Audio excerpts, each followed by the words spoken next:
CAF, vos allocations vont changer dès le mois prochain. Explication de la CAF.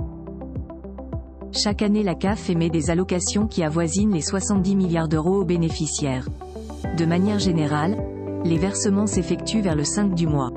Il existe toutefois un détail non négligeable, vos allocations vont changer dès le mois prochain. Découvrez dans cet article les explications de la CAF concernant ce changement. Les prestations sociales en février, un nouveau calcul appliqué.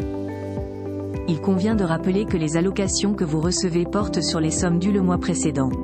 Concrètement, les montants versés en janvier dernier correspondent à ceux du mois de décembre 2023. Pour février, les sommes des allocations ont connu certaines modifications. Certaines ont été revues à la baisse, tandis que d'autres ont augmenté. La raison, les prestations sociales versées pour ce mois sont celles de janvier 2024. Or, à chaque début d'année, l'organisme applique un nouveau calcul de conditions de ressources. Selon l'explication de la CAF, les droits de 2024 reposent sur vos revenus catégoriels perçus en 2022. Le montant de la prestation change en fonction de vos ressources entre l'année 2021 et 2022. Si vos revenus ont stagné, reculé ou évolué moins que la revalorisation de 5,3% de l'impôt sur le revenu, vous vous en sortirez gagnant. En revanche, si l'on progressait plus vite que ce taux, vos allocations familiales pourraient être en baisse par rapport à l'année précédente.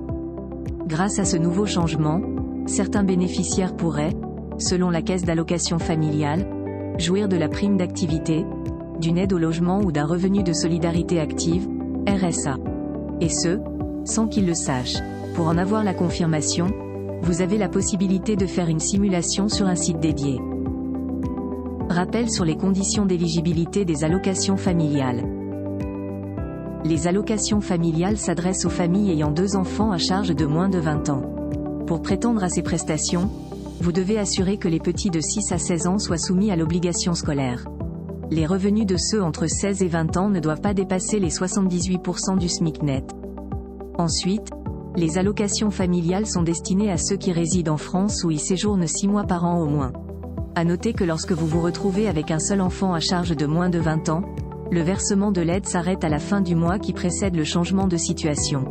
Si vous n'êtes pas encore allocataire, vous serez amené à remplir une demande en ligne sur le site officiel de la CAF.